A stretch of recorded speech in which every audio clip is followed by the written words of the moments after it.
Olá, pessoal! Sejam todos bem-vindos ao nosso último seminário do ano de 2023.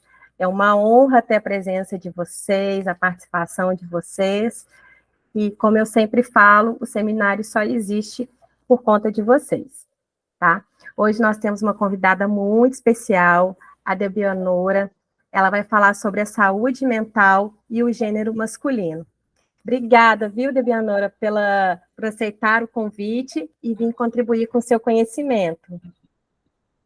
Obrigada a você, Josi, obrigada a todos.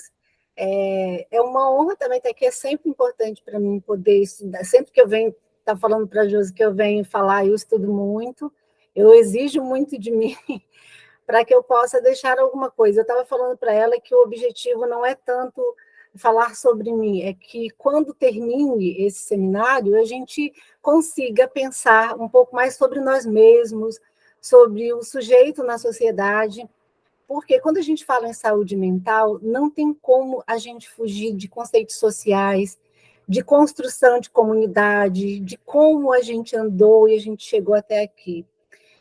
E aí, assim, meu objetivo no seminário é a gente começar a construir um percurso histórico de onde vem os conceitos de saúde mental, o quanto que a gente andou até aqui, e por que o homem é tão importante como a criança, quanto a mulher, quanto o idoso, quanto o adolescente.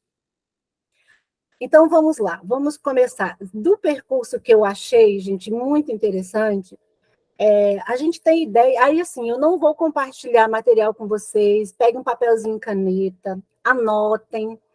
Eu vou deixar depois com a Josi todo o material que eu consegui organizar, os artigos científicos que eu busquei, os outros psicanalistas que eu vou buscar, eu procuro pessoas que vieram antes de mim.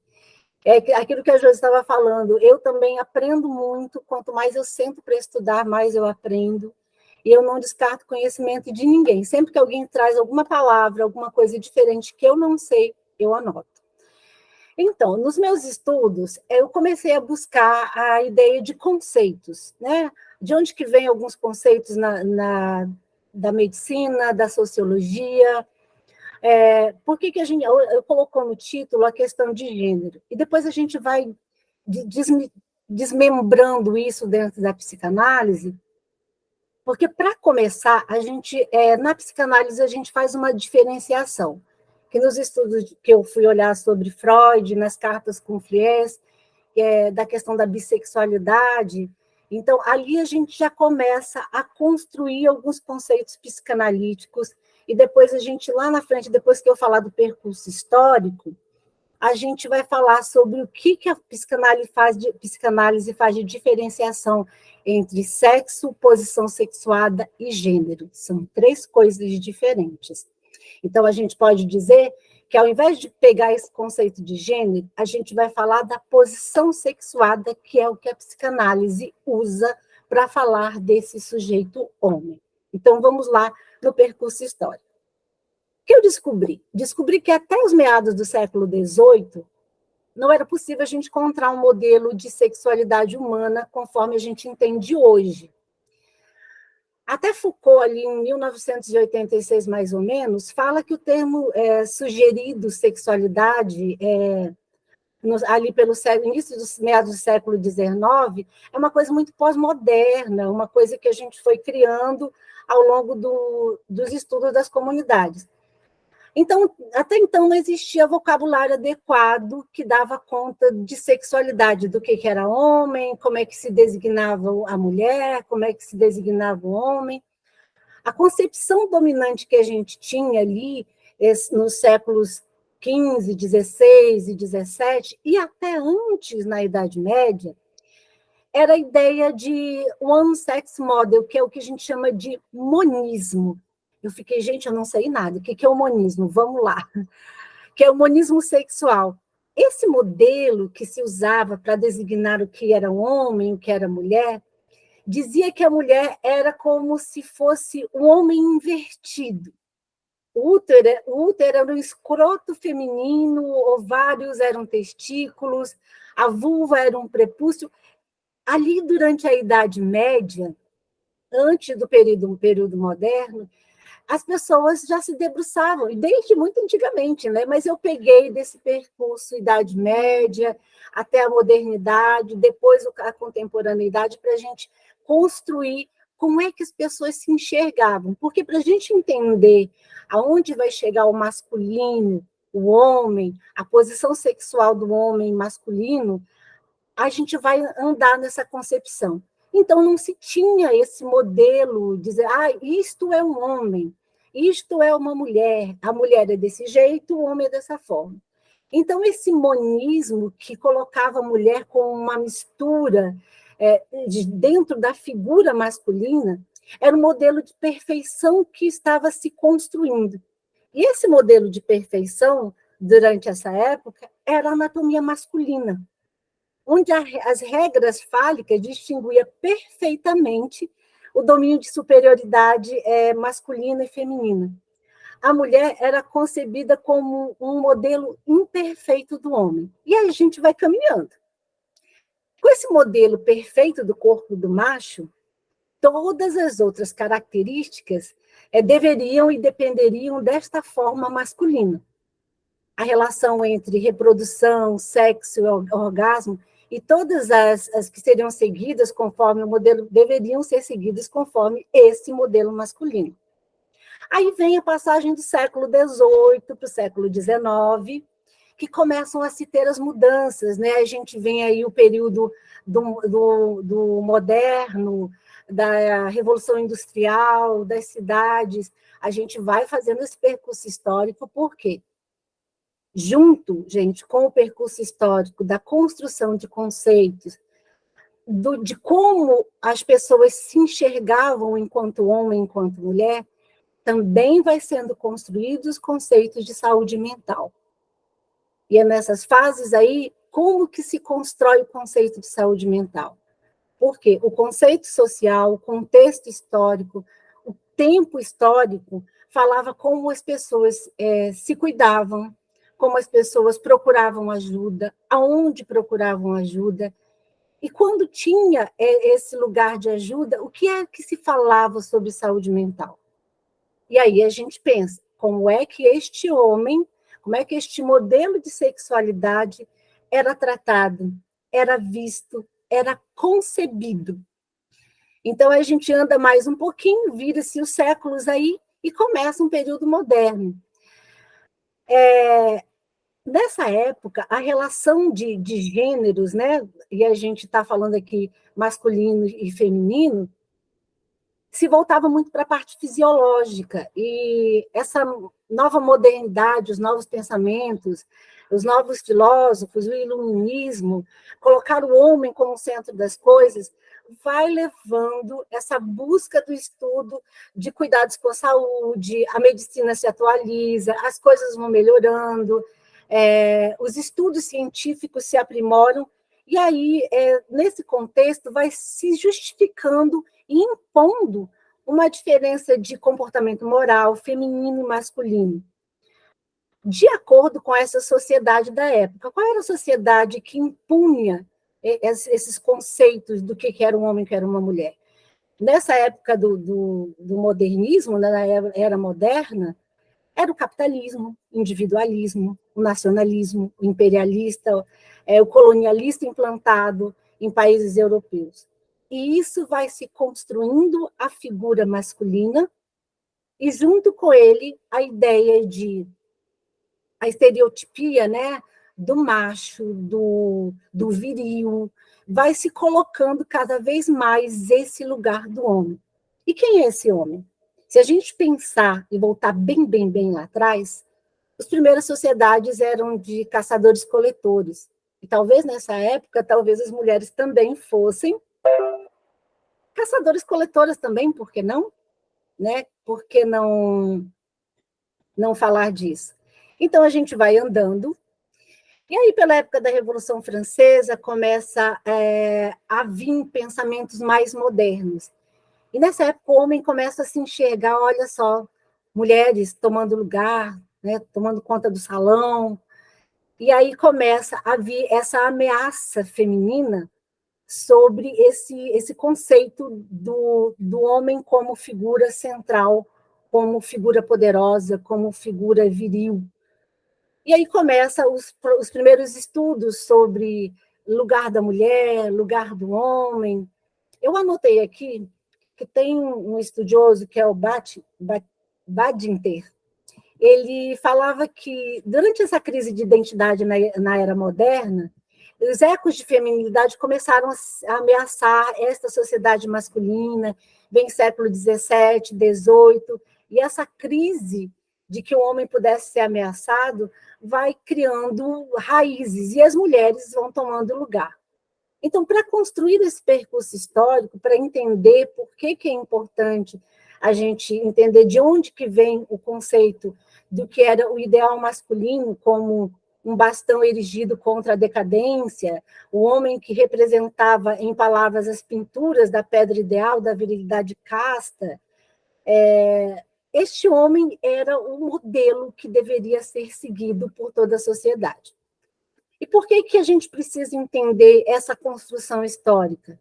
Porque dentro do processo de saúde mental, toda essa construção do que seria a virilidade humana do homem, dentro do processo humanizado, como que isso se formou uma pedra firme, forte, né? E onde a masculinidade foi a rocha sobre a qual a sociedade burguesa se estabeleceu, e de lá vem até hoje caminhando.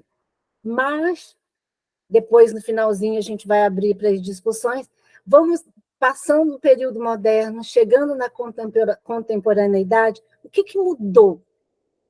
Então, a gente pergunta assim, será que o homem, enquanto figura masculina, não precisa de cuidar da sua saúde mental? Ou por que ele não procura ajuda na saúde mental?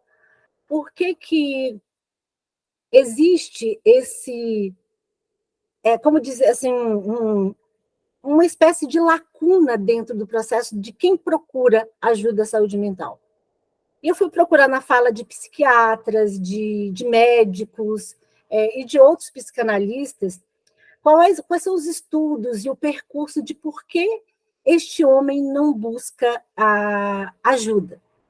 Dentro do conceito da medicina, e a Organização Mundial de Saúde também coloca bem claro, quando você chega nos postos de saúde, as campanhas públicas de saúde mental, o que tem mais visão? Pensem aí o que tem mais visão. Você tem programa de saúde da mulher, programa de saúde do adolescente, programa de saúde da criança. E cadê o programa de saúde mental do homem? Por que será que não tem? Será que você vê que é tão forte essa construção dessa rocha fundamental da masculinidade, da virilidade, do não precisar, que isso influencia de forma social também os programas de saúde. 90% das pessoas que procuram auxílio na área de saúde mental são mulheres. E 10% seriam só os homens? E as crianças? Então, você vê, 90% de mulheres. E o que se prega dentro do processo da busca da saúde mental? Como é que faz com a menina? A menina, e ela já começa, a partir do momento que ela entra na puberdade, a mãe já leva no ginecologista, procura fazer exames. E por que o menino não vai no urologista? Por que não se busca isso tudo? Mas isso é interessante porque todo esse percurso que eu fiz para vocês é uma construção muito mais antiga do que a era da Idade Média, da era da Idade Moderna, da contemporânea, e desse século XXI que a gente vive e que muita coisa mudou. Mudou tanto que, às vezes, a gente fica meio amedrontado com a quantidade de possibilidades dentro do processo de sexualidade que a gente vê esse mundo contemporâneo, nem é o pós-moderno, né, que a gente está vivendo. A gente vive a pós-modernidade e a contemporaneidade. Pensando que este homem procura pouco ajuda para a saúde mental, e por que ele não procura? Lembra que eu falei para vocês? E quem é este homem? Quando a gente fala que... Vamos falar de quem que procura análise. qualquer pessoa, seja homem ou mulher, que precisa procurar ajuda na área de saúde mental, ele primeiro bate com a resistência. Ele resiste, porque qualquer pessoa que vai procurar auxílio na saúde mental, a primeira coisa que ele faz é duvidar. Será que eu preciso? Será que eu preciso ir lá? Não, mas eu acho que eu dou conta. E qualquer pessoa, seja homem ou mulher, ele vai resistir. Aí, quando ele finalmente consegue ceder, abrir espaço, entender que ele não está dando conta, ele vai no processo da busca. Mas nesse processo da busca, sendo um sujeito que resiste, porque ele vai ter que lidar com a fragilidade dele, o sofrimento dele, a dor dele, vai ter que colocar para fora, falar, dizer que ele não é perfeito, que ele é falho, que ele não é inteiro. E como sujeito da psicanálise, ele é um sujeito partido ao meio. E seja homem ou seja mulher, já é difícil. Mas, para esse sujeito homem, e a gente não fala que o homem de gênero, o XY, o biológico, o que tem pênis, para a psicanálise, a gente vai pensar neste homem dessa posição sexuada. Por quê? Nós temos sexo, que é o macho e fêmea, que a biologia coloca. A gente tem a posição sexuada, que são a posição do homem, o masculino, a posição da mulher, o feminino. E gêneros são muitos, gente. Muitos, que beira aí, eu acho que 100 ou mais de 100. Então, o que a psicanálise vai pegar? O que a psicanálise vai pensar sobre este homem? Né? Este homem que a gente está falando, ele tem um porém. O que está em jogo na busca da saúde mental deste homem? Por que ele não vai buscar?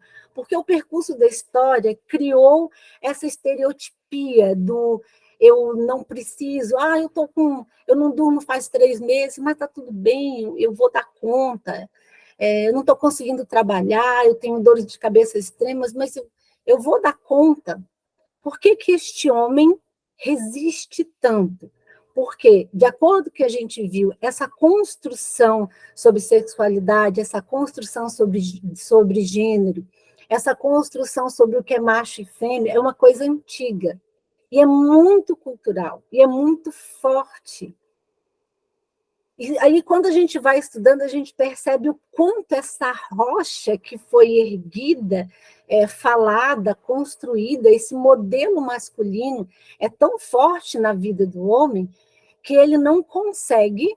Eu lembro que eu estava falando, este homem que eu estava falando, que não é o X e Y, que não é só o que tem pênis, que é este homem na posição sexuada, na posição homem masculino. O que está em jogo? Por que a sociedade também, dos conceitos de programa de saúde, não observa, não abre espaço? Por que não tem? Né? Uma coisa para a gente, de repente, pensar como psicanalistas, por que não tem tantos programas de saúde voltados para saúde mental masculina? Porque esta rocha da virilidade, do macho, do que eu sou macho, eu posso fazer, eu não preciso de ajuda de ninguém, atravessou milênios, atravessou gerações e ainda continua aqui. Porque se a gente pensar no homem coletor, que era o macho, o que caçava, e quem sabe as mulheres não caçavam com eles também, e a gente sabe que no estudo aí das sociedades, à medida que eles foram se organizando nas sociedades, esses papéis foram sendo separados. E a gente atravessou, e a gente chega aqui, e essa ideia viril, ela é muito forte. Mas por que o homem não procura ajuda? Por que ele não vai atrás de saúde mental? Porque essa construção social é muito forte. E o conceito de saúde mental, ele é construído também em cima desses conceitos históricos. A busca por saúde mental, Freud, toda vez que alguém fala de Freud, e eu não entendia, e hoje eu entendo, ele realmente foi um Um homem assim que enfrentou uma sociedade, ele enfrentou o mundo, ele enfrentou pessoas para colocar as ideias dele ali como brigando e falando sobre sexo, sobre posição, sobre masculino, sobre bissexualidade, sobre como a mente é bissexual. Em tempos ali de 1870, eu acho, eu tenho que até, eu anotei, gente, é tanto papel que eu anoto que depois eu tenho que me colocar direitinho aqui. Mas, assim, se você pensar o tanto que ele foi desconstruindo, reconstruindo, refazendo, as cartas com Friese, eu li algumas, e eu vi que eles discutiam e batiam boca muito, eles se dissiparam, e essa ideia da construção do masculino, dessa posição sexuada, como foi importante para a psicanálise colocar isso. Então, é importante que a gente, como psicanalista, entenda que a psicanálise ela faz essa diferenciação. Sexo é macho e fêmea, o biológico. O que a gente usa na psicanálise é a posição. Qual é a posição desse homem? E o que está em jogo? Vou perguntar de novo para vocês. O que está em jogo no caso do homem, quando ele finalmente se abre para fazer uma análise, quando ele vai procurar a saúde mental, é essa posição masculina, essa posição sexual, onde ele se coloca no mundo como aquele que possui o falo. E para a psicanálise, o que é o falo? O falo é esse objeto mítico que não existe, mas que confere ao homem, aí através dos tempos, essa ideia de potência, de plenitude, de completude. Então, se eu sou um homem, que todo mundo contou para mim aí há milênios, há gerações, que eu sou forte, que eu tenho esse poder, que eu tenho essa potência, que eu possuo esse falo, que acredita que ele é completo, ele não entende que ele precisa de ajuda. E no dia a dia dele, ele está sofrendo, ele não está conseguindo trabalhar, a cabeça não para, a cabeça gira, e assim ele fica desempregado, ele sofre. Às vezes tem homens que preferem separar da companheira, quando ele está desempregado, ele não consegue mais cumprir com essa ideia do provedor, do homem que paga as contas, desse lugar da virilidade, dessa potência que o falo confere a ele. Às vezes ele separa, às vezes ele tira a própria vida, por não dar conta, por ele acreditar que ele não precisa de ajuda, e que ele não pode sequer imaginar e dizer que ele tem um problema, que ele é imperfeito, que ele não tem o falo. Então, quando imagina chegar no setting analítico, eu gosto, e é um público que eu atendo, um público que eu gosto, que é atender homens, e o meu público é sempre de 40 anos para cima. Ele não entende que ele precisa de ajuda, porque contaram para ele a geração dos avós, a geração dos pais, a geração que veio antes dos avós, e todas as gerações que vieram antes vieram dizendo que esse modelo dessa rocha viril, ele existe. E ele é de fato, embora na nossa aqui, contemporaneidade, algumas coisas estão assim se desfazendo, se partindo e abrindo possibilidade de amplitude para este homem que precisa se olhar de alguma forma como alguém que pode amar, pode falhar, pode pedir ajuda, pode ter um relacionamento com os filhos, pode amar uma mulher, pode desejar que ela seja companheira, que ele não tenha medo de, quando ficar desempregado, falar assim: olha, mulher, eu aceito sua ajuda para a gente manter a casa juntos, para ajudar a pagar as contas. Tem homem que se separa porque, para ele não poder pagar as contas, não gerir aquela família, é uma coisa inconcebível.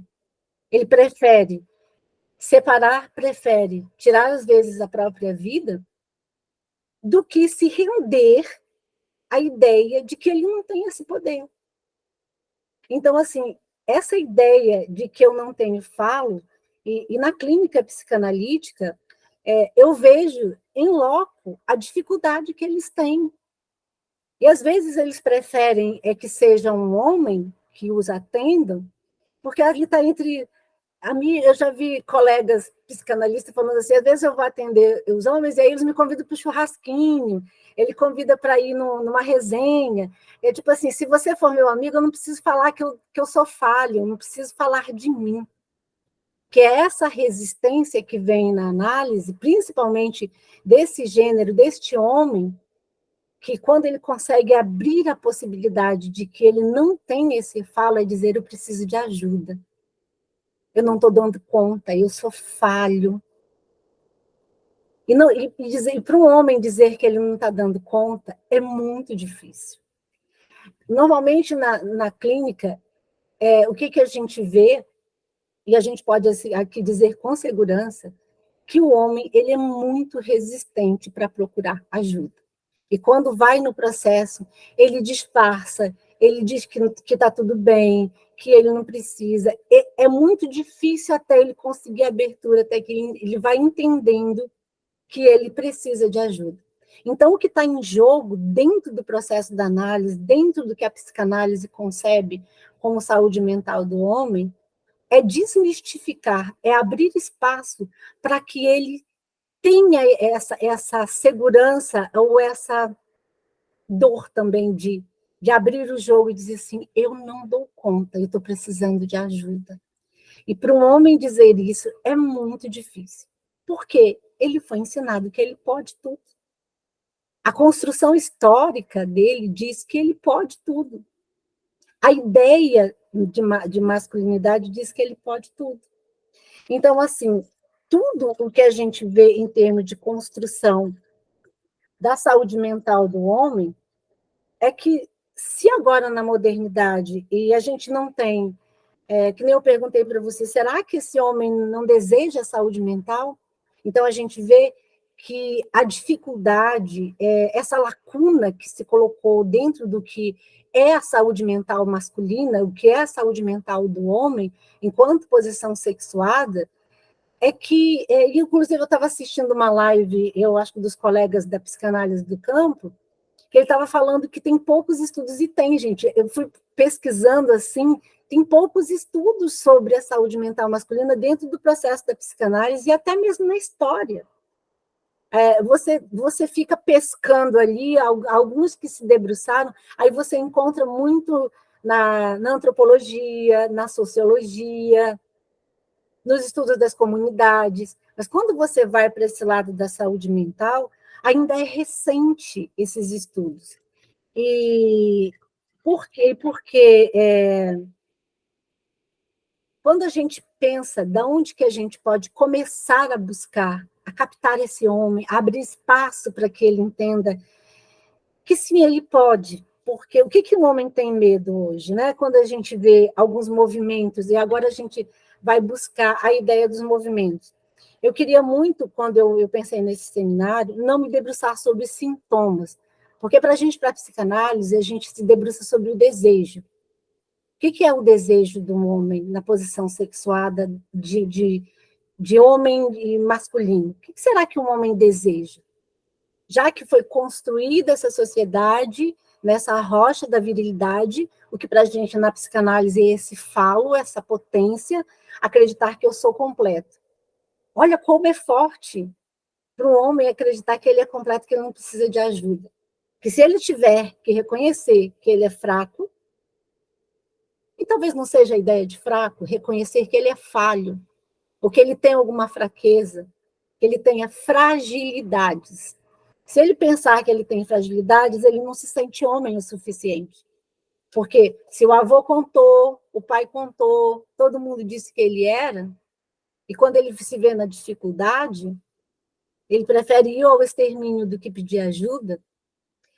Expandir a possibilidade de sentir é muito difícil. Por que eu falei assim que um homem pode hoje, né, nesse momento em que a gente está vivendo, expandir a ideia do que é ser masculino, abrir possibilidades, porque tem famílias, e eu conheço famílias e pais, de uma geração aí de homens acima de 40 anos, que eles não admitem a filho abraçar o filho, dar conversinha para filho, manter uma relação, o pai é aqui, o filho é aqui, pronto. Meu filho é macho, eu sou macho. Essa ideia da virilidade, né? Eu bato, pode mandar que eu quebro. Essas conversas são tão fortes que eles não se permitem sentir. É como se fosse proibido sentir. E agora que a gente vê essa amplitude do gênero, que são vários, que não tem a ver com essa posição de homem e mulher, a posição sexuada de homem e mulher, que é o que a gente usa na psicanálise, a gente não vai levar em consideração os gêneros, porque eles são muitos. É como eu me vejo homem, como eu me vejo mulher. Como essa posição diante desse falo que está em jogo na saúde mental do homem, ele não consegue abrir possibilidade.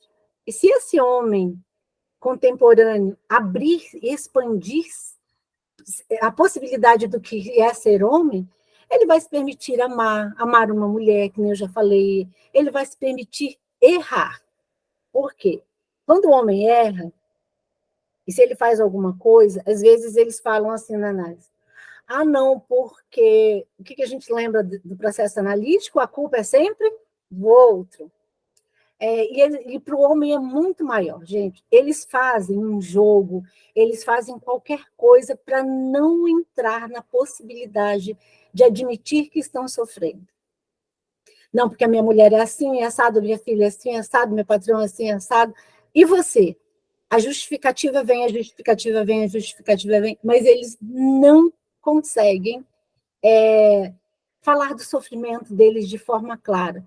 E a gente tem que ir regando, comendo pelas beiradas, levando ele a se abrir devagarzinho. Às vezes você começa uma sessão analítica com um homem adulto, e os adolescentes também, os meninos também. Então, essa construção cultural sobre sexualidade, sobre masculinidade, sobre posição sexuada, é muito antiga. E ela está longe de se abrir. Essa sociedade contemporânea está se abrindo para a possibilidade desse homem que sente, desse homem que se permite. Porque a maioria dos homens, quando vê, não, como assim? Não vou permitir isso, não vou abraçar meu filho, não, essa coisa de ficar dando beijinho e agarrando com filho daqui para lá, não. Amar uma mulher e escolher ser fiel a essa mulher também é uma escolha difícil, porque o que acontecia nas sociedades antigas? O homem podia ter várias mulheres, ele era o dono de tudo, era o modelo de tudo, ele era perfeito, e se ele era perfeito, ele podia tudo. Parece estranho para alguns homens nessa sociedade contemporânea se apaixonar, se permitir amar uma mulher, escolher ser fiel a ela, porque o modelo masculino viril de algumas sociedades dizia que você casa com uma, mas você tem que ter várias. Eu preciso manter viva essa ideia. E quando eles se veem abrindo possibilidade de escolher, tá tudo bem, eu amo essa mulher, eu quero ser fiel a ela. Não, mas você não pode ficar só com o tanto, o harém que tem aí para você, porque a sociedade cobra esse lugar. Aí ele fica com medo de não ser reconhecido, e aí volta para aquela posição, né, desse falo, da potência, da plenitude. Então, esse modelo usual de masculinidade que a gente tem, ele aos poucos, ele está se dissipando. É difícil pensar, né? Por isso que eu não queria eu lembrar da ideia de gênero, eu pensei muito em focar mesmo e pautar nessa posição sexuada que a psicanálise procura, para a gente começar a tecer ideias sobre quem eu sou, sobre como eu me enxergo como homem, quais são as minhas dificuldades, aonde eu vou procurar ajuda, aonde tem canais de atendimento, e, de repente, como a gente, como comunidade psicanalítica, pode abrir espaço, discussões, ideias, para que essa pessoa, porque eles sofrem calados, sofrem sozinhos, mas eles não admitem que precisa de ajuda. Quem não tem em casa um irmão, um pai, um avô, alguém que você já conviveu, tanto de resistência que o homem tem e a dificuldade enorme de admitir que precisa de ajuda, de procurar ajuda na saúde mental. E tem mais, a maioria dos homens que vai procurar ajuda na saúde mental, eu ouço esses relatos tanto de psicólogos quanto de psicanalistas, eles tentam direcionar o tratamento. Eu já vi colegas falar, estou indo no psicólogo, estou indo no psicanalista. Eu falei, me conta, está sendo... Eu já disse para ela que ela vai fazer assim, assim, assim, que o que eu preciso é isso. Quando eu chegar nisso, acabou. Eu vou me dar alta. E eles fazem isso com naturalidade, porque é difícil. Isso é uma construção antiga. E o que eu tinha para deixar para vocês é isso, a gente pode abrir as discussões, e é uma coisa muito interessante, e esse é muito importante, porque a gente vê uma escala muito grande de violência, de homem contra homem mesmo, a escala de violência da mulher, porque se esse homem tem esse falo, esse poder, que ele acha completude, ele não tem falhas, ele é completo, ele pode tomar a vida do outro para si como uma propriedade. É uma discussão muito importante, a gente precisa colocar isso em pauta, precisa fazer isso como um projeto público, precisa colocar este homem como alguém que ele não vai perder a posição de macho, a posição sexuada dele, o gênero que ele escolher e como ele se enxerga, essa posição de homem que ele se enxerga, e como que ele vai ser cuidado, como que ele pode se colocar diante da sociedade como alguém capaz de sentir e de ser inteiro. Eu acho que quando eu fui estudar, eu já gosto de atender homens, no meu consultório eu tenho, e é um percurso muito interessante de poder abrir a vida, se permitir sentir e descobrir que você é pleno do mesmo jeito, que você não perdeu nada, que você não deixou de ser homem, que você vai envelhecendo e que você não tem mais a mesma virilidade, que você sofre com a impotência, e que existem outras formas de você viver sua sexualidade, mas é difícil a abertura. Normalmente você passa 5, 6 sessões até que eles confiem em você, até que eles se abram, até que eles digam, até que eles contem a dor, a angústia. Por quê? Dentro do processo sexual, as gerações anteriores sempre pregaram isso, que o homem é o quê? Inteiro, completo, e que o pênis é o Deus de tudo, e eles não conseguem. Quando mexe nessa área da vida deles, é mais doído ainda. E ainda mais, por exemplo, aí eles procuram normalmente psicanalistas homens, porque nem eu falei para você, eles veem no analista masculino, no homem, o parceiro, o cara que vai me entender, que, nossa, olha só, você está entendendo? Eu teve uma pessoa conhecida que falou assim, eu falei para o meu analista, eu falei, você está ligada? É aquilo, está entendendo? E aí eu falei, aquilo o quê? E ele não conseguia falar, porque é difícil, gente. É difícil, então o homem tem essa resistência, é muito difícil para eles se abrirem a possibilidade de sentir, de se permitir ser alguém que sente, porque contaram para eles desde a antiguidade que esse falo é muito grande e que para abrir espaço eles preferem sofrer, sofrem muito. Eu conheço muitos homens que têm um sofrimento psíquico muito grande, que não dormem, não trabalham, mas não abrem espaço para um processo de análise, para um psicólogo, para um tipo de terapia de saúde mental que os ajude. Então, está aí a missão para vocês e para nós também, de abrir espaço para que a clínica psicanalítica do homem seja, de fato, algo concreto e que vá devagarzinho mostrando que a saúde mental construída ao longo dessas sociedades antigas veio atrelada a esses conceitos sociais, a essa estereotipia do que é o macho, do que é o homem viril. E aí eu deixo na mão de vocês a missão de abrir espaço para que esses homens adentrem a clínica psicanalítica e façam desse lugar um lugar de fala, um lugar de possibilidades. Muito obrigada, Josi, por tudo. Imagina. Vou abrir já o microfone para o pessoal que quer participar. A Priscila levantou a mão. Mas pegando um pedacinho aí do gancho que você está falando da questão cultural, quantos choros engolidos, né? Quantos seja forte, você é homem, que não foram escutados. Então, quantas pulsões, quantos desejos foram recalcados, foram reprimidos. E uma hora eles vêm, né? Quando chega, fica na fase adulta, a conta vem. Não ser forte, não procurar ajuda, porque é homem, você dá conta sozinho, vai lá, isso é frescura, por que você está fazendo isso? Por conta disso, é tão simples, que bobeira é essa? E não é, né? Somos seres humanos, somos falhos, e quando não damos conta, precisamos sim buscar ajuda. Priscila, pode falar.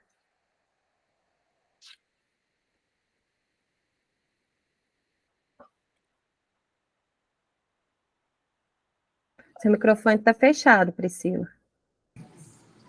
Aí. Ô, Doze, excelente a contribuição, isso faz toda a diferença, de fato, tem essa resistência em relação ao homem dentro da terapia, dialogou bastante essa vivência que a nossa colega trouxe para nós, né? Fez toda a diferença, gente, essa resistência mesmo, o que eu achei interessante, ele mesmo se dá a alta, né, quando ele acha que está tudo resolvido. Interessante, essa aí é interessante. E não é só no contexto da terapia, não. Não é só no contexto da terapia, não. Se a gente for parar para pensar, isso é do homem mesmo. É o lugar que colocam ele, como a Delbianora falou, né? O lugar de poder, de que você dá conta, é o patriarca, é o macho alfa. Então, vai lá. Eles que são treinados para a guerra, né? E a mulher que vai para a guerra é a mulher masculina. Então, ainda tem essa questão, né? Então, quantas características foram impostas desde a infância para que chegue nessa posição de não poder falhar? Homem não chora, né? Homem é forte. Antônio, bem-vindo, Antônio. Olá. Obrigado, Delbianora. Mas, na verdade, e aí o contato com os homens, desde claro, né? Não é questão de fortaleza, é o medo de revelar a fraqueza. É o que eu estava falando, a gente falou sobre a ideia só de pensar, de você falar para alguém que você tem fragilidades. Exato. Imagina você falar para um outro homem que você tem fragilidades. É deixar de ser homem. É muito então, difícil. Tem que mostrar. Porque desde novo, gente, olha, a gente conversa com os homens, adolescentes, conversa com eles. Então, você está numa rodinha de homens, aí eles começam assim, mas vamos tomar uma. Não, só vou tomar um copo. Você não é homem assim? O que é isso? Não é homem, rapaz? Vai tomar só um copo? Aí você toma 2, 3. E aquilo vai acabando com você, mas tem que mostrar que é homem, né? Então, essa dimensão fálica é o contrário, é a fraqueza.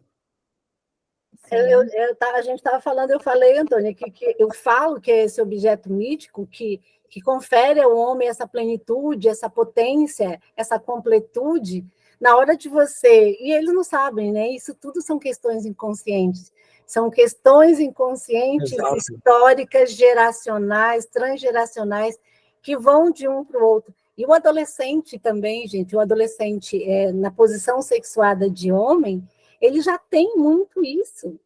Eles têm muita dificuldade de expor a dor, porque eles já trazem nele a marca desse falo, a marca dessa posição que eles acreditam que são completos, que eles não entendem que precisa... Adolescente fala muito assim, eu não preciso de ajuda, eu vim aqui porque a minha mãe falou que eu preciso vir, e eu não tenho nada errado comigo, mas apesar da vida dele, da posição sexuada de menino, homem, que vai se tornar um homem, já está tudo ruim, está sofrendo, está errado, está tudo de cabeça para baixo.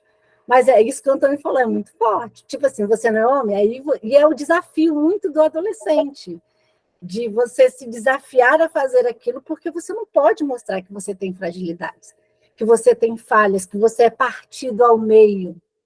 Fica entre o desejo e a ordem.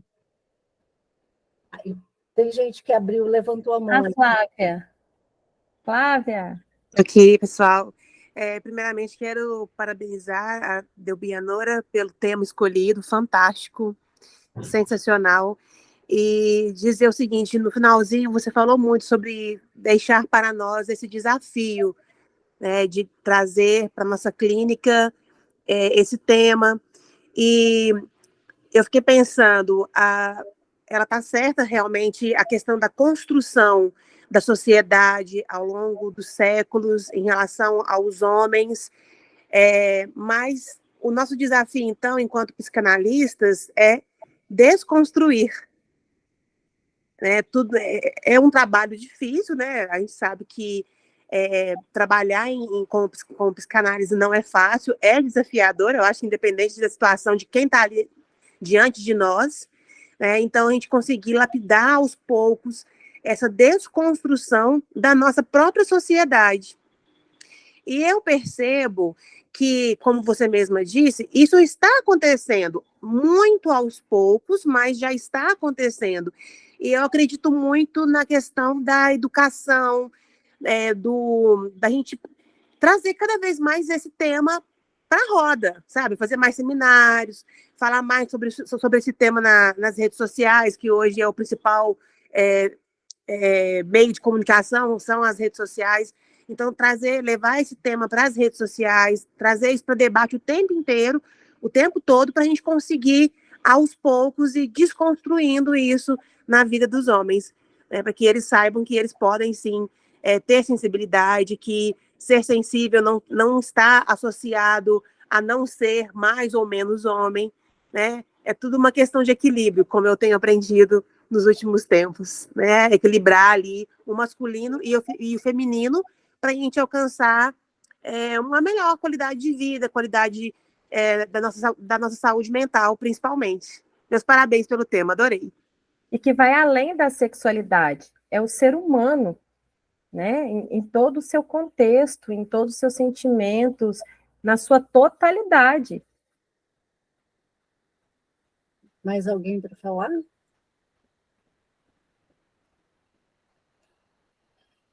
Tá, eu vou pegar a fala da Flávia, sobre que ela falou sobre que eu falei de estar para nós a gente abrir possibilidade da discussão sobre a saúde mental do homem dentro da psicanálise, e não só da psicanálise, por exemplo, a gente pode trabalhar com postos de saúde, a gente pode levar essas discussões. Hoje se fala em masculinidades, né? Nós não temos mais aquele percurso histórico que eu contei para vocês sobre a construção do conceito de sexualidade, aos poucos foi se diferenciando o que era um homem, o que era uma mulher através dos tempos, esses conceitos que ficaram escritos, depois a medicina, e por que o homem não busca ajuda? Será que ele não sofre? Será que ele não tem problema de saúde mental? Será que está tudo bem com ele? Então, buscar esses lugares de acesso, de informação, de contribuição, Flávia, é nesse sentido, da gente abrir espaço. E a gente, às vezes, em conceitos políticos, né, política pública, de política pública, nós temos acesso a postos de saúde, a poder fazer palestras em comunidades, a abrir e desmistificando, abrindo espaço de discussão para que este homem, que nem você falou, quantos choros, quantas emoções engasgadas, quantas dores eles tiveram que reprimir. E aquilo que eu falei sobre que eles preferem separar do que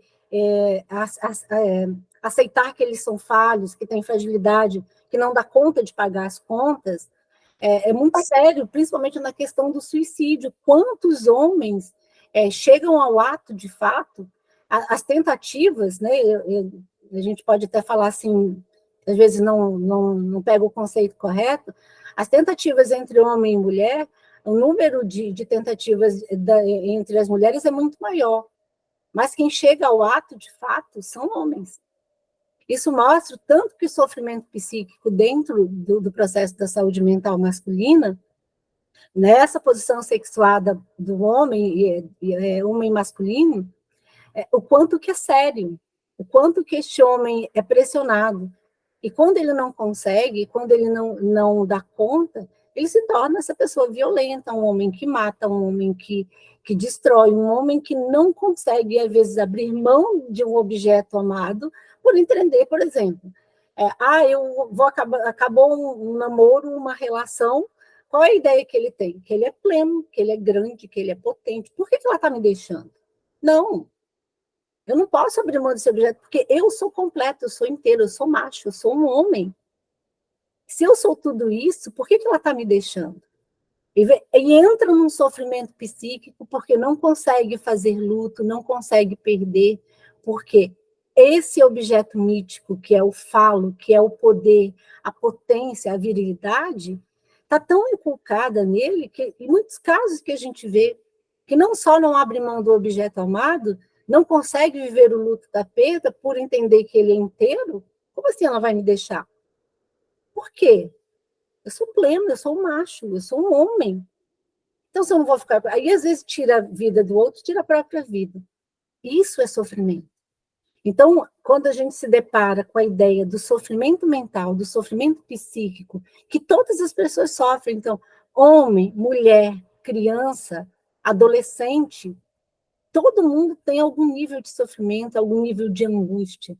Então, quando eu falei, Flávio, que cabe, eu deixo para vocês a missão de abrir espaço de discussão, de procurar comunidade, de falar para esses homens que está tudo bem sentir, que está tudo bem você abrir espaço para uma boa relação, para você amar.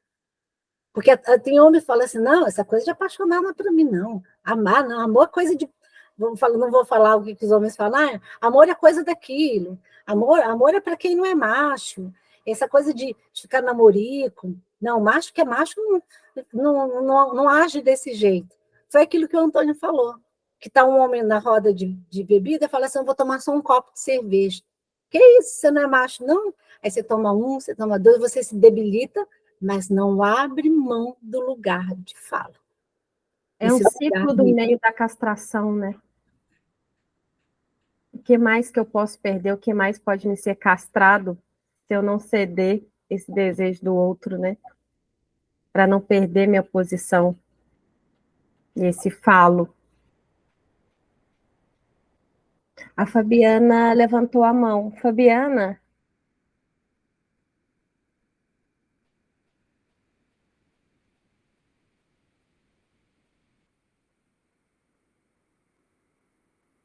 Tem que clicar no microfone. Que aí ele vai abrir. Tá, fica à vontade.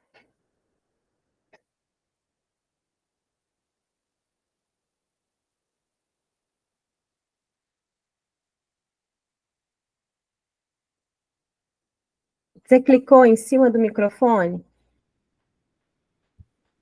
Porque eu também não consigo aqui clicar para abrir.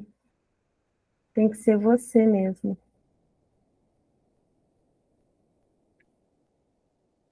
E no início você tinha conseguido clicar. Tinha clicado e tinha...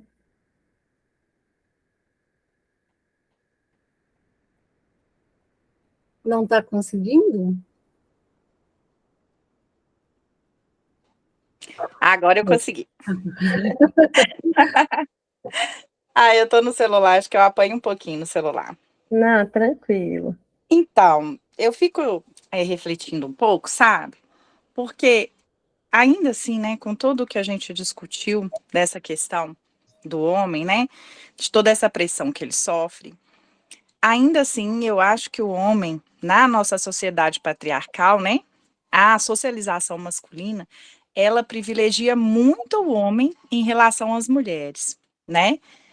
Até na última fala aí dessa questão do homem que mata, que não consegue abrir mão, né, daquele poder sobre aquela mulher, de todas as questões que a gente tem de violência doméstica, de feminicídio, né, dos homens que se sentem autorizados a trair, de não respeitar a companheira, e toda essa questão aí que a gente vê, né, dessa criação mesmo, que ela vem de berço de toda uma sociedade patriarcal, quando a gente acolhe esse homem lá, né, enquanto psicanalista, a gente também não teria como papel tentar desconstruir, além de acolher um pouco, né, esse homem e de quebrar todo esse estigma que é colocado sobre eles, mas de também tentar conscientizá-los desse privilégio que eles acabam tendo sobre as mulheres e que eles se sentem mesmo privilegiados sobre as mulheres? Foi o que a Flávia falou. Eu vou só iniciar e você conclui, porque você está no texto. Mas foi o que a Flávia falou, a gente também levar para o consultório para fazer essa desconstrução. Porque o que é sociedade? É composta por sócios. Se nós fazemos parte, nós também estamos nessa sociedade. Nós também fazemos parte dessa parcela. Então, quando chega esse paciente dentro do consultório, o que a gente vai fazer a escuta? Da sua essência. Antes de ter tido de ter colocado todas essas questões, porque a nossa primeira sociedade é a nossa família. Então, o que foi construído ali dentro? Seja forte, engole o choro, você é homem, você dá conta. Aí entra na questão da castração, e aí ele passa nesse ciclo de castração. O que eu não devo fazer para perder esse falo? E aí, dependendo da construção que ele teve na infância, este falo vem dentro desse machismo. Eu preciso ir homem para ser forte, ele tem que partir para cima. E partir para cima, muitas das vezes, é o último recurso que ele tem para usar com a mulher, porque ele já não tem mais argumento. Os homens, quando a gente vê um histórico desses homens, que tem essa questão da violência, né, que a gente vai para a área criminal, dizendo-se assim, você vê que tem uma ruptura da história dele com a função paterna. Aonde foi a castração deste pai? Aonde foi o limite que veio para ele? Então, quando ele chega na clínica, aí é feita essa desconstrução desta questão. Por isso que a gente fala que na psicanálise a gente vai ressignificar, voltar ao significado, para que ele não vai conseguir mudar a história, que já está ali, mas ele vai conseguir pegar aquele contexto e ter um novo olhar, e assim ter a possibilidade da mudança, né? Delbianora pode também, ela fez todo um apanhado pela história, ela... Então, ela falando do setting analítico propriamente dito, né? E era mais ou menos isso que eu ia falar, que você falou, mas no sentido de que no processo de análise pessoal, a gente não pode interferir no desejo do sujeito, a gente vai levar essa escuta, a gente vai usar nossos ouvidos, e a questão do ressignificar, a desconstrução, não cabe a nós modificar a forma de viver dele.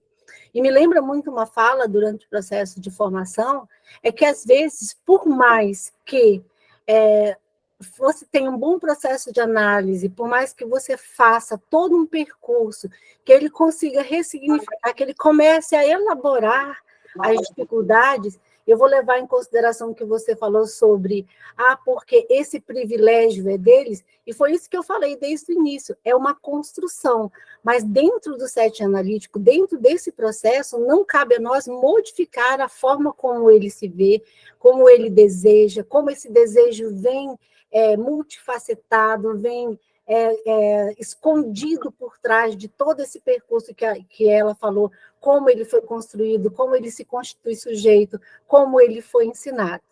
Nosso processo dentro do setting analítico, para a gente ressignificar, e isso a gente não faz, é ele que faz. Dessensibilizar, talvez, mas a gente construir uma consciência do que ele tem que fazer, a gente não pode. Esse não é o nosso papel, esse papel é dele. O nosso papel de escuta é de conduzir e talvez fazer as perguntas adequadas para que ele desconfie que algo não está indo bem, algo não está casando. Que essa dificuldade que ele está tendo, essa dor, esse sofrimento, e de achar, e é muito comum ele falar, o problema é da minha mulher, o problema é do meu filho, o problema é do outro, é sempre do outro, porque ele é um homem, ele é inteiro, ele é fálico, ele é potência. A gente não pode interferir no desejo dele. A gente pode ir tentando lembrar para ele nas perguntas, nas discussões do SET, que ele se enxergue de uma forma diferente através da fala dele mesmo. Mas o que a gente pode fazer enquanto psicanalista disso que você está falando, Fabiana, é fazer palestras, é montar estratégias, é trabalhar junto com políticas públicas, porque dentro do SET analítico é diferente. Lá, é isso que a Josi falou, a gente vai levar em consideração a pessoa dele, a unicidade dele, a forma como ele foi construído, a forma como os conceitos que ele tem a respeito da vida social, da vida pessoal e até da vida psíquica dele, como que isso foi construído. Que nem a Josi falou no início, quando eu terminei de falar, quantos choros, quantas angústias, quantos medos eu tive que engolir para ser homem que eu sou. Então, dentro do setting, a gente não tem autorização para dizer o que o outro vai fazer. Isso não é da psicanálise. Agora, fora dele, como psicanalista, detendo o conhecimento de construção histórica, sim, Fabiana, você pode. Você pode ir nas políticas públicas, você pode ir num posto de saúde, você pode ir nas escolas e chamar a atenção sobre a abertura da mente, sobre a abertura da possibilidade do homem ser um ser que sente, que está tudo bem ser sensível. Você não vai perder sua masculinidade se você for um homem que ama, que escolhe, que sente, que constrói afetos e que está tudo bem. Mas dentro do setting, não. Dentro do setting é um processo totalmente diferente do que você pode ser uma psicanalista maravilhosa como com políticas sociais. Isso sim, isso a gente deve, isso a gente pode, isso é importante. Para o paciente conseguir desconstruir, né, fazer toda essa desconstruir para reconstruir, precisa ter esse ressignificado. Ele voltar à história, né, voltar ali aquilo que não tem como mudar, porque já foi marcado, né, fixado nele, e como a Delbianora falou, é o sujeito que vai decidir como é que vai fazer. Eu vou fazer o que com aquilo que me fizeram?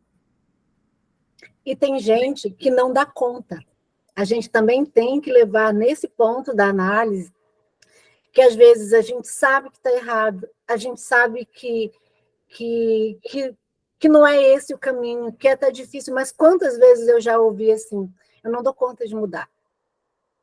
Eu vou viver a minha vida toda errado desse jeito, porque ali, se você tirar isso dessa pessoa, se você tentar ressignificar, fazer com que ele ressignifique a vida dele a partir do ponto em que ele chegou, em que ele não consegue ir mais além, se ele tira isso, ele não consegue ser ele. Ele perde a identidade. Né? Aí você fala assim, mas ele vai ficar essa pessoa assim, às vezes, vamos falar de homem machista, se ele não der conta de não ser assim, não é você que vai tirar. Ele vai seguir a vida dele assim até o fim da vida dele. Então, não cabe a nós dizer até onde o que ele pode... Cabe a ele, e percebendo no processo de análise que ele pode ir além, que ele pode se permitir. Mas se ele não der conta, é ali que ele vai parar.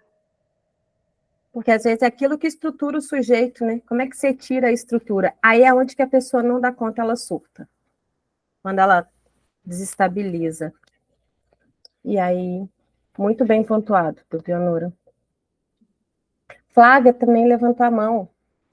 Só para concluir aqui um pensamento meu, que eu estou elaborando aqui durante a fala de vocês, maravilhosa, inclusive.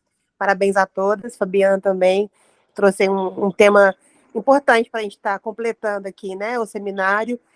Eu estou aqui pensando como que deve ser difícil para o homem ser cobrado o tempo inteiro, essa posição, esse lugar, né? Quantas vezes esse homem não deve sentir vontade de realmente chorar como criança e pedir socorro? E quantas vezes isso não deve ficar guardado dentro deles assim, por anos e anos, né? Com certeza, muitos adoecem até por causa disso, né? Já que eu não posso falar, já que eu não posso chorar, já que eu não posso mostrar minha sensibilidade, minha fraqueza, já que eu não posso pedir ajuda, né? Então isso manifesta neles através de doenças, Alguns vão buscar bebida alcoólica, drogas, né, para tentar aliviar essa dor de alguma maneira. E eu escrevi um textinho aí no chat, que eu acredito que a gente pode começar a mudar também, a desconstruir, né, essa fortaleza que a própria sociedade criou para eles, através do depoimento de outros homens. Os próprios homens, assim, que já se colocam nesse lugar, né, que conseguiram se desconstruir e ressignificaram a sua masculinidade, trazem depoimentos, falar como que foi esse processo para eles, e contar também quais foram os ganhos a partir dessas transformações que eles mesmos se permitiram. Maravilhoso, Delminora, maravilhoso mesmo, viu? Que nós possamos fazer mais seminários sobre esse tema. Amém. Que bom que vocês estão gostando. Quer complementar, Delbianora? Então, sobre o que ela falando, isso tudo são aquilo que eu falei, por isso que no finalzinho eu disse, a gente joga a missão da psicanálise, que é sempre olhar através da dor, da irritabilidade, da falta de paciência, da angústia masculina. O que a gente olha na psicanálise? O que está por trás desse comportamento? O que está por trás desse sintoma? O sintoma serve para a gente falar sobre o desejo do sujeito. O desejo dele é o quê? Se livrar dessa dor, é ser diferente. Então, assim, quando eu falei que no nosso tempo, na contemporaneidade, a gente está vivendo esse começo de abertura, e esse medo do homem se abrir, e ele tenta voltar para essa masculinidade, e é que eu nem falei, depois a gente pode também abrir um outro seminário para falar sobre masculinidade tóxica, né? Por que isso acaba sendo ruim para o homem? Porque todos esses estereótipos, quantos homens, quem tem filhos homens, ela falou sobre estar na educação, então cabe a começar a educar esses meninos, e não tem jeito, dentro da parte biológica, dentro da construção social, dentro do que é natural do homem, dessa posição sexual do homem, dessa masculinidade, do masculino, os meninos procuram, a criança procura identificação. Um dos primeiros traços que a gente tem enquanto ser humano é a identificação. A gente se identifica com o outro. E quando a gente pensa que as crianças estão sendo criadas, a identificação vem, é que nem a Josi falou, o primeiro meio social é a família. O que é que está sendo ensinado? O que está sendo mostrado? O que se diz para a criança? Não chore, engole o choro, você é homem. Homem não chora, homem não faz isso. Isso está muito, muito enraizado. Talvez daqui a alguns milhares de anos, aí a gente coloca milhares, porque imagina se a gente atravessou séculos, milênios aí, digamos, se a gente pensar nos coletores, onde começam as primeiras comunidades, onde foi colocado esse poder masculino do homem, da ideia de que se eu sentir alguma coisa, se eu mostrar que eu tenho emoções, que eu sou frágil, eu vou deixar de ser homem. Isso é muito forte. Então, a educação está aí para a gente reconstruir, para a gente incentivar, para a gente contar novas histórias, para a gente expandir as possibilidades sobre quem a gente está educando e quem a gente está criando. E é um mundo que se abre. E eu acho que ele não tem mais volta. E por isso, talvez, o medo, né? Essa briga da questão de gêneros aí, e que eu falo assim, a gente precisa se munir de informação, de conhecimento. Quando eu comecei, até o título, quando eu fui olhar, eu falei assim, interessante. Depois, quando eu comecei a estudar mais a fundo, e hoje eu peguei o dia inteiro para ler, o tempo que eu tinha, eu ficava lendo e buscando, e eu mergulhei hoje, primeiro eu mergulhei na história das sociedades, depois hoje foi só a psicanálise, porque eu precisava entender como que a gente, como psicanalista, entende esse homem. Então, a gente partir da ideia dessa potência, desse falo, e entender que ele não vai perder, não vai deixar, ele não vai ser menos homem se ele se permitir sentir. Isso, para mim, foi muito forte dentro dos discursos que eu entendi. Se permitir abrir, se permitir ser pessoa, ser gente que sente, ter emoção, ser engraçado, ser ridículo, que nem dizia Rubem Alves, às vezes a gente precisa ser ridículo como homem, e está tudo bem, a gente não vai perder a posição masculina, que é uma coisa natural do homem, né? Por mais que... E você vê pessoas muito mais abertas, muito mais discutindo questões de gênero, fora dessa posição de homem, que mesmo assim, às vezes, se pergunta, nossa, mas se eu ficar discutindo isso, não tenho que voltar para lá, para a ideia do macho, do viril. Lá eu me encontro. Por quê? Porque tem medo de se abrir a possibilidade de entender que ele é um sujeito, como diz a psicanálise, partido ao meio, que ele é um sujeito falho, e que esse falo, às vezes, ele não é, como eu falei para vocês, é um objeto mítico, ele não existe, de fato, mas ele supostamente confere ao homem esse lugar de plenitude. No mais, é só isso. Ai, gente, gratidão, viu? Foi incrível o seminário. Igual você falou, cabe a gente fazer um outro seminário para trazer para mais discussões, porque é fantástico, e que esse vídeo, né, chegue a muitas pessoas e que ele traga essa mudança e essa conscientização, né, de se permitir. Eu falo que um dos atos de amor que a gente tem por nós mesmos é quando a gente faz terapia para se conhecer. Não há nada mais bonito quando a gente se conhece e aprende a lidar com essas emoções, com esses sentimentos, com as situações, né? É fantástico. Então, Delbianora, gratidão por você ter aceitado o convite, por você ter vindo aqui, feito esse seminário incrível. Gratidão aos alunos que participaram, aos que vão assistir depois e todas as outras pessoas que vão ter a possibilidade de desfrutar desse conhecimento incrível que você compartilhou conosco hoje, viu?